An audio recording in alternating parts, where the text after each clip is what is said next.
be sure to comment, subscribe, and click the notifications bell. 1, 2, 3. Hey, what's up guys? JD Venom here, part of Venom Nation Wrestling, and this is your Getting Over podcast for your August 14th, 2017. Got some news here for you guys here today. Before we begin here, just want to give you guys a note here about the channel for as far as wrestling content is concerned, not really for the video game content. Wrestling content beginning next Friday, I'm going to be working from 6 a.m. to 3. So this will give me a very great opportunity to start actually reviewing Raw and SmackDown again. I'm actually thinking about as well, guys, to start whenever news comes out, like not huge news, of course, but not like little small stories. But like I'm gonna try to get maybe like a news of a day type of video up for you guys, wherever the biggest news headline of the day is. I will try to get up there for you, unless it's the Getting Over podcast. So I'm going to try to incorporate some more wrestling videos for the channel here for you guys. I know I've been slowing down as of late, really it's because of my work schedule, but since I'm going back to more of a somewhat normal shift from 6 a.m. to 3, gives me plenty of time to come home and rest and get ready for Monday Night Raw and SmackDown every day. NXT reviews is up as well. I know I said I was going to be doing that, but I have not due to the schedule. The schedule's been so damn demanding that every time when I come home, I fall right to sleep on Wednesday night, wake up until around 1 o'clock. I don't have enough time to watch NXT and get things done before I actually have time to review. By the time I do have time to review, it's Saturday and it's well too late. So hope you guys understand that. If you guys are new to the channel, be sure to leave me a thumbs up like that. Be sure to subscribe to the channel. Be sure to follow me on Twitter and like the Facebook page, where both links are down below. Tell your friends and family to come and join the JD Venom Nation here on YouTube. Got some news for you guys today about Ric Flair, who was hospitalized. And hopefully him being hospitalized is nothing serious. We'll be talking about that. Also as well, backstage update on the trademarks filed by Matt Hardy, WWE, and GFW. Also, a WWE star is clear to return to the ring. And also as well, we'll be going over Chris Jericho's why reveal why he was at SmackDown Live for his one and done appearance. Also as well, we got Boy of the Week this week in wrestling, and of course our Raw and SmackDown viewership for this week. So sit back, relax, grab yourself a drink, and let's get into the podcast. So of course we gotta start off what we start off with every single week. We gotta start off with our Raw viewership and SmackDown viewership from this past week.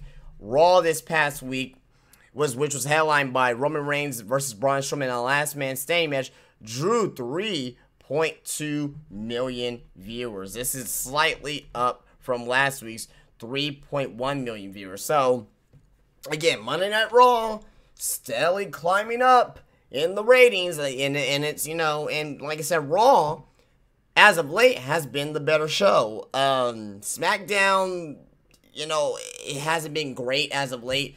I've been trying to keep up with SmackDown and Raw as I've been at work. I just been seeing highlights. I think the people, whoever the fuck is uploading these videos on YouTube, you know, give me like a 20-minute highlight of what happened on Raw and SmackDown. Thank you very much, because that's all I really need to see. I don't need to see no bullshit. You know what I mean?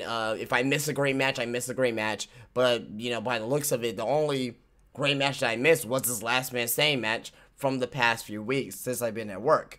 But being as it may, Raw's going up in its ratings. It's going to go up again next week as well because, or this week, or tonight I should say, because it's the go-home show for SummerSlam. And I imagine it may go up again, depending what happens after SummerSlam.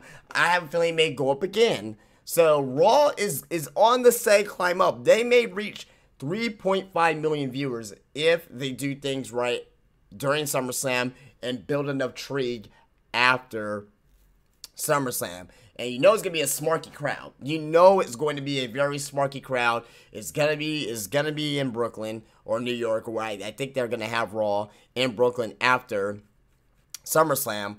But here's the thing.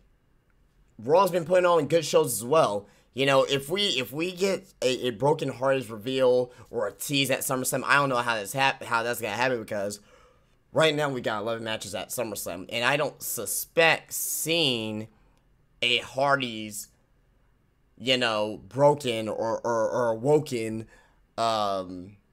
tease or, you know, or debut at SummerSlam, because I really believe if they wrestle at SummerSlam, they will be on the pre-show.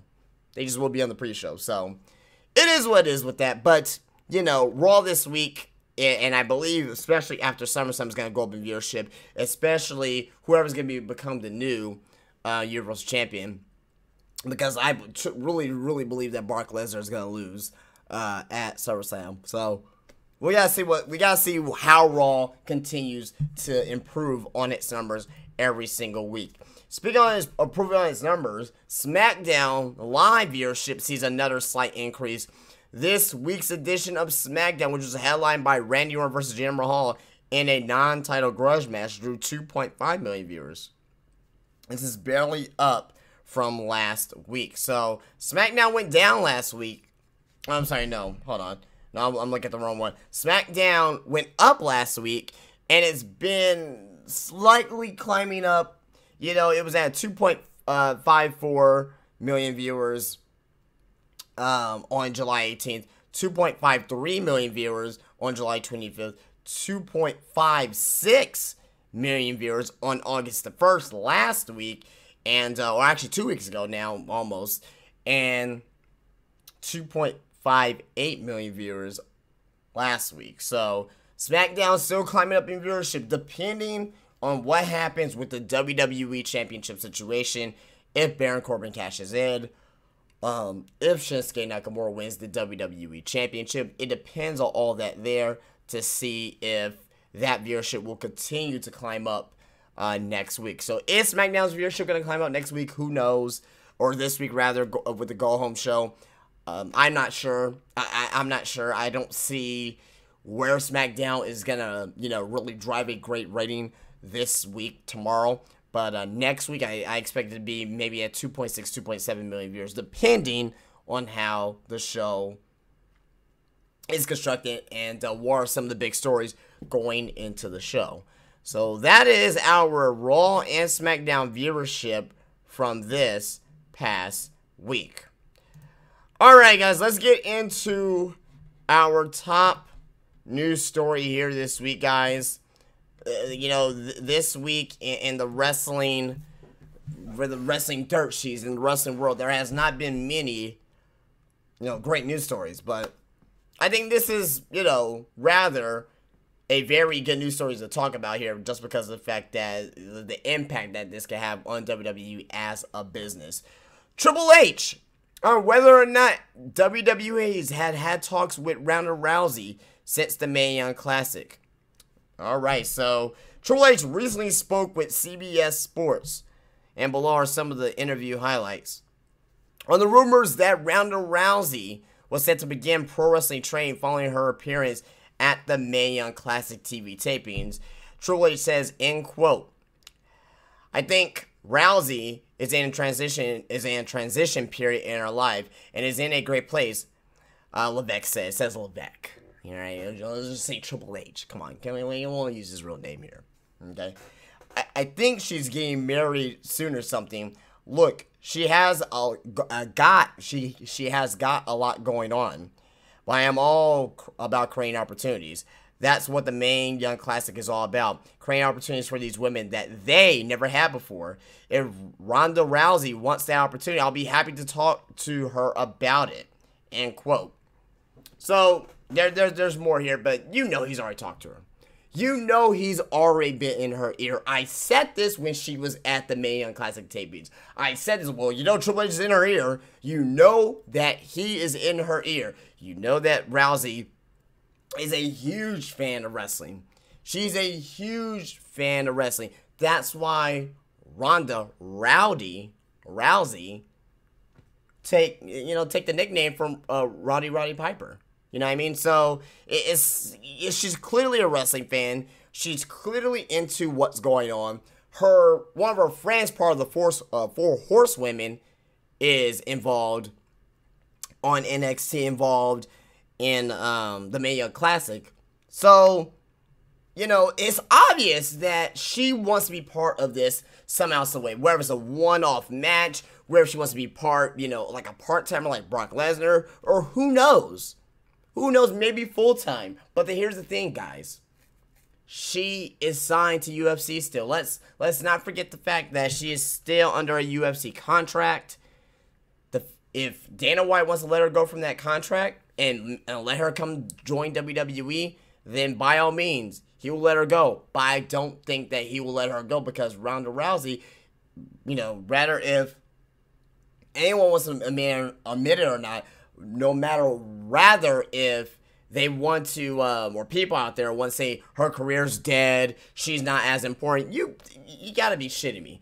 Ronda Rousey is the biggest, I'm gonna say this again, she is the biggest female athlete in UFC still. You can give me your whoever the fuck is Amanda Diaz, whatever the fuck her name was. You can give me a Cyborg. You know what I mean? They're big. They're huge.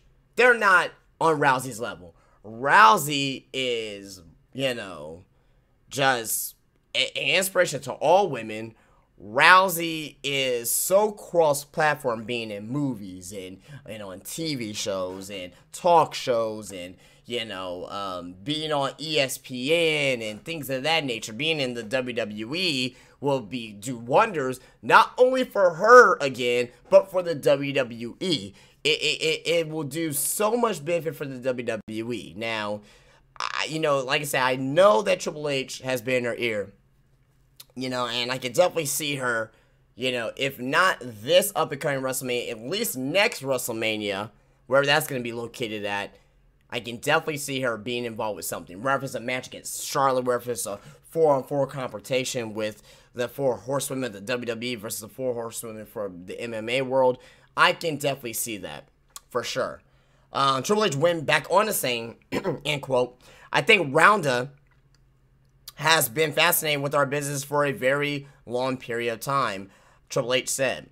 There are so many similarities, but you don't have some of the competitive drawbacks, maybe that come with being that elite level of fighter, end quote. So, it is what it is with that. Triple H admitted that there had been no talks between WWE and Rousey since her appearance at the Mae Young Classic. And the game had the following to say about her being at the tournament. End quote for Triple H. I don't know that I ever once looked out at the crowd and saw her without this ear-to-ear grin on her face. Triple H told CBS Sports during an interview for the In This Corner podcast. I can't talk today, guys. I'm doing this at midnight, so that lets you know that my sleep schedule's all fucked up. So, In This Corner podcast, which will be published on Wednesday, she was like a little kid. After every break, there would be when I will talk to her like a little kid. What that means, unsure. What that means down the line, I think she's unsure. Again, Triple H, he can't say that. He can't say that there's talks between her and the WWE because they don't want to spoil any surprises. They don't want to spoil any surprises with this. Of course, he's not going to say anything. He wants to. Triple H is a smart man. He wants to protect and makes everything a surprise.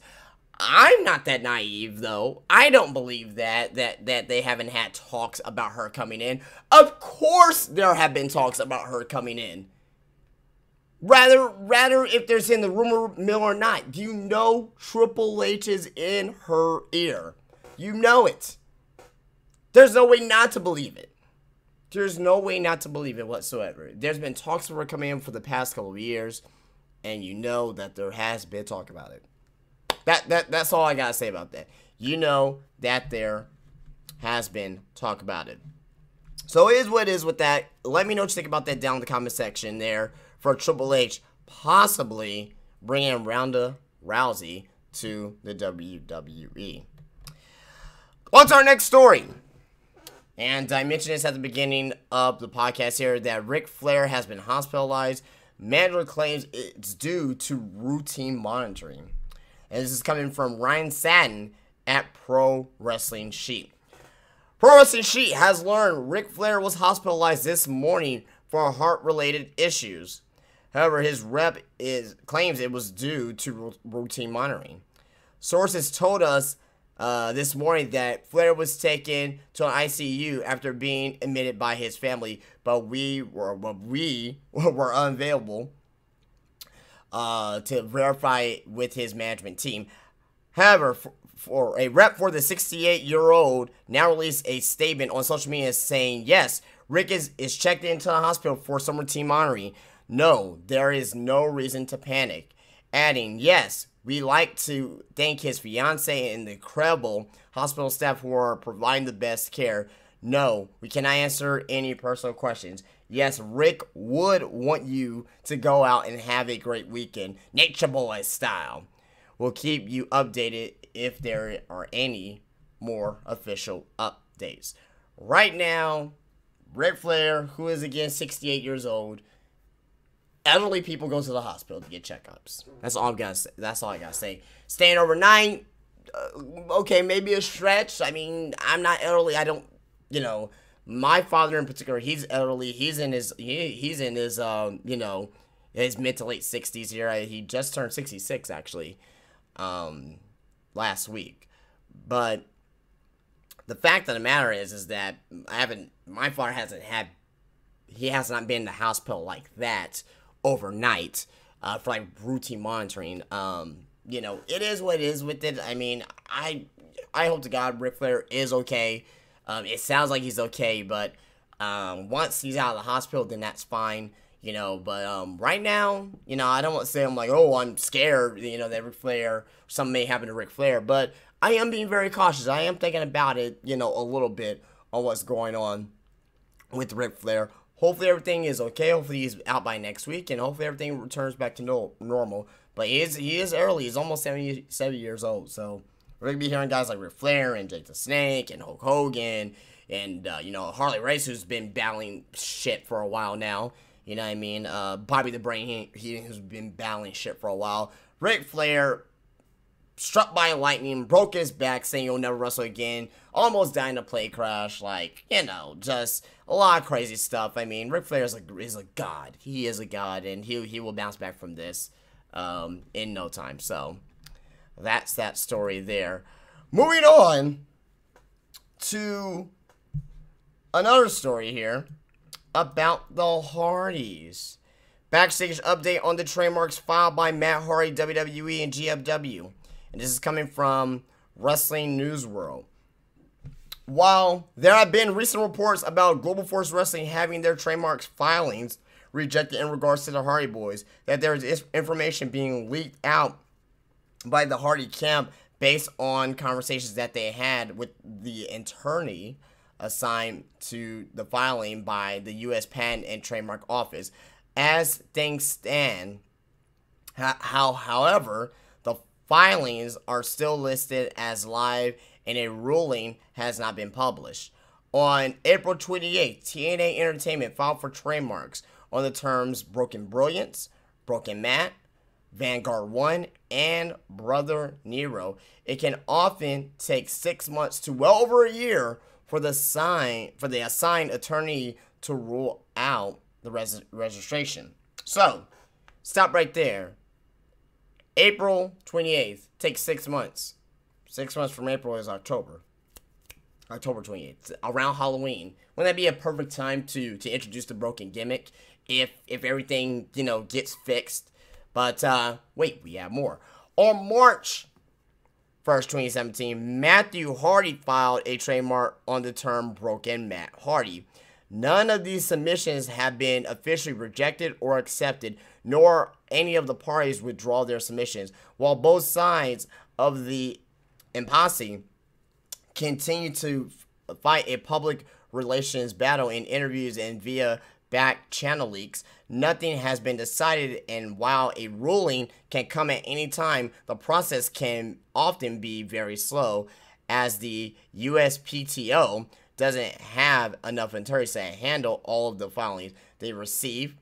which is what causes the long wait. So, again, you know, TNA, GFW, Anthem, Impact, wherever the fuck you want to call them, you know, I understand that they feel slighted that Matt Hardy left TNA, but you're not using the fucking gimmick. You're not using the gimmick. Who are you going to make? Broken Del Rio? Oh, I'm sorry, El Patron. I'm sorry. I'm sorry, WWE. I mean, who the fuck are you going to make? Are you going to use that broken gimmick for somebody else? Huh? Give me a fucking break. You're not using it. Let these guys move on with their lives. Move on with their careers. You know what I mean? Like, there should be no reason why that they should not thrive in the gimmick that they created. Not you created TNA. You didn't create the gimmick. You didn't create the gimmick. That's like WWE trademarking CM Punk and say, oh, we created, you know, the straight edge, you know, the straight edge wrestler. You know what I mean? It's like say, hey, we created the voice of the voiceless. You did it. That was all Punk. You know what I mean? It's like saying that, well, I was gonna say that saying like that Vince McMahon created Hulkamania. Well, that could be debatable, but Hulk Hogan is Hulk Hogan. You know what I mean? Like, no matter what, he will be Hulkamania forever. You know what I mean? That's his. You know what I mean? So it's like, let these guys move on with their lives. Let these guys move on with their lives, and you know, I mean, I really got nothing much else to say about it. I mean, are we gonna see it soon? We'll see. We'll see if we're gonna see it soon. I don't think we're gonna see it by SummerSlam because SummerSlam is this Sunday, and a lot of people were speculating that will be by SummerSlam, including myself. But hey, it is what it is with that, and you know, we just gotta move on and wait until something official comes along. Speaking of the Hardys, the reason why the Hardys were off all of the shows this weekend was because that they couldn't fully clear up whether Jeff Hardy would be able to cross the border given his felony drug conviction from years ago. They were working on it and time ran out, and he had to be pulled from the shows. Originally, Matt Hardy was going to be in Toronto for Raw to shoot an angle with the Revival for their match, but with Scott Dawson's injury, that was pulled from the show. The expectation right now, while not a certainty, is that they'll be able to clear it up in time for the next Raw Canada swing. So, there you go. Visa issues. That's all it is. You know, just something that's coming back from Jeff Hardy's past with the drug convictions and shit a while back. That's all it is. Nothing to be really concerned with there. A little news note here. And this is how bad the news stories are this week. For people asking about Josh the Yeti Bretty, or Brettle, I don't know how to say his last name. I don't know if that's an I or L, but the Yeti from the winner from the last Tough Enough season. He is still under contract to WWE. I'm shocked to hear that. I thought he was out of contract already. But he has not wrestled in 13 months due to issues related to concussions. He was using the name Bronson Matthews. So he's still under contract with WWE. That is a very useless news and note there, if I ever saw one. On to our next story. Chris Jericho reveals why his SmackDown live appearance was one and done. Ever since his surprise return to SmackDown Live, Chris Jericho has been nowhere to be found in WWE. And that's because he says it was a one and done deal. Jericho explained on the last episode of Talk is Jericho that he was in Richmond, Virginia on the same night as SmackDown Live to film season 2 of Southpaw Regional Wrestling. I can't fucking wait for that, by the way. Southpaw Regional Wrestling. I can't fucking wait for that, man. That's so great. I wish, I mean, do they even, you know what, I'm gonna derive here. Do they have shirts on WWE.com? I need a fucking shirt. I need a fucking shirt. Let me see here. Let me look it up. Southpaw Regional Wrestling. God, that's a fucking awesome t-shirt.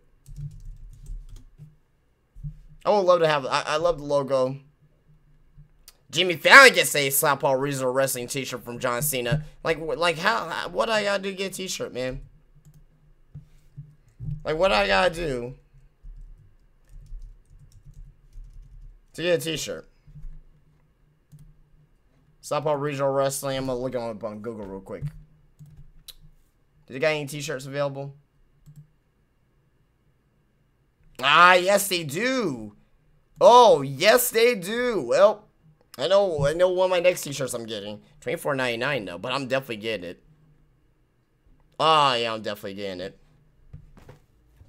So, be sure, well, you're going to be seeing me wearing a Southpaw Regional Wrestling t-shirt soon. Fuck, yeah. Going to be buying myself one right after this podcast. But on to our next, on to the story here about Chris Jericho here. Jericho explained on the latest episode of Talk is Jericho that he was in Richmond, Virginia on the same night as WWE SmackDown Live to film season 2 of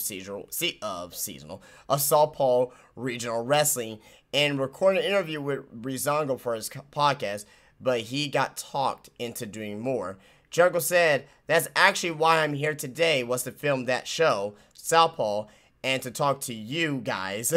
Now I've gotten roped into having a match.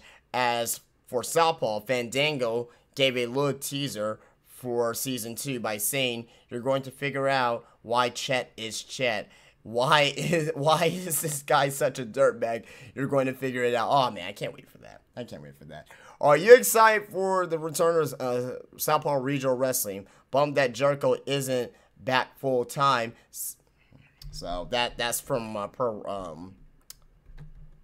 that from? Oh yeah, that's from Pro Wrestling Sheet, Ryan Satin's website. So there you go. So Jericho, he was just there, and he actually said that he had his has gear in the trunk of his car. He has tights, so that's why he was there. I'm fine with it. Let him do Fozzy and all that great stuff. He'll be back in, for Royal Rumble season in 2018. Our last news story here, guys, and this is where we're going with these news stories here. Darren Young clear for return to the ring. This is where our news stories are for this week, guys. There's nothing really big this week. The week of SummerSlam, there's nothing big. I remember back in 2011, 2012, there's been news all over the fucking place. Now there ain't no fucking news. You know what I mean? I may get you guys some news about WWE 2K18, some gameplay stuff, some, my thoughts about that. So, but outside of that, Pro Wrestling Sheet has learned Darren Young will be soon be making his return to the ring because he's been cleared for action by WWE's medical staff. Sources tell us Young had the evaluation this week and passed as expected. Therefore, he'll be able to make his return to WWE as soon as next week. Darren underwent surgery back in February to repair his injured elbow. No word on when he'll be back on TV or if his relationship with Bob Backlund will continue. I hope to God. Now, just I don't know. Just get him off the Raw brand. Just get him off the Raw brand. You know what I mean? But actually, here we go. But our sources say he's still scheduled to appear on the Raw brand. Well, who gives a shit, right? Darren Young he's just gonna be an enhancement talent at this point. They may have him return, may have him win a match or two, then after that he'll just be an enhancement talent. That's it. He'll be an enhancement talent just to get destroyed by guys like Samoa Joe, Brock Lesnar, you know what I mean? If Brock Lesnar, has a match on Raw, but Braun Strowman, you know what I mean? So it is what it is with that. I don't really give a shit, but I just want to give you guys that news for any Darren Young fans out there. That's our news this week, guys. We got 2 more things here. We got our boy and Bay of the Week and This Week in Wrestling. And first, our Bay of the Week. Our Bay of the Week is a woman who debuted on NXT. Not on NXT TV, but at an NXT house show, who won her first match, Kairi Sane. Formerly known as Kairi Hojo. Who is going to be in the Mae Young Classic. I have not watched or I have not seen any spoilers about it. So, but yeah, Kairi Sane. She's fucking unbelievable. If you've seen her elbow drop, she is fucking unbelievable, and she's hot as shit. For a Japanese girl, she's so cute. She's so cute, and she can kick your ass. She's Bay of the Week. Kairi Sane is Bay of the Week. And before we get into our Boy of the Week, guys, if you guys have gone this far in the video, I want you to drop down below the keyword Scarface. Yeah, it's not because I'm looking at a movie poster right now of Scarface. It's because I came up with that. But if you guys got this far in the review, or not in the review of the podcast here, put down below the keyword Scarface. That's how I know you made this far in the podcast here. But our boy of the week is a man who is a master manipulator, who's a man who's going to go up against Drew McIntyre at NXT's TakeOver Brooklyn this Saturday on pay-per-view. It is Bobby Roode. Bobby Roode is my boy of the week just by manipulating, Drew McIntyre and Roderick Strong to have a match against each other this week on NXT. And, if Roderick Strong beats Drew McIntyre, that means Roderick Strong will face off against Bobby Roode if Bobby Roode retains his NXT championship. If you guys didn't see NXT from this past week, I highly encourage you guys to either watch a highlight reel of it on YouTube or watch the full show. So it's only like 45 minutes, guys. It's only 45 minutes on the WWE Network. So I highly suggest you watch that show from this past week. But Bobby Roode, who's such a dick heel, he's so great at his character and just manipulating Drew McIntyre and Roderick Strong to have a match against each other and have Drew McIntyre to face off against a highly contested opponent 1 week before, not even really 1 week before, but several days before their match at NXT TakeOver Brooklyn is just great. Bobby Roode is our boy of the week. All right, guys, well, that is it for me here. Thank you so much for watching here, the Getting Over podcast. Be sure to put the word Scarface down below in the comment section. That's how I know you made this far in the video here. And I really thank you guys for checking out the podcast today. If you guys like this here, be sure to leave a thumbs up on your way out. Be sure to subscribe to the channel. Be sure to follow me on Twitter and like the Facebook page, where both links are down below. And I will see you guys later. Peace out.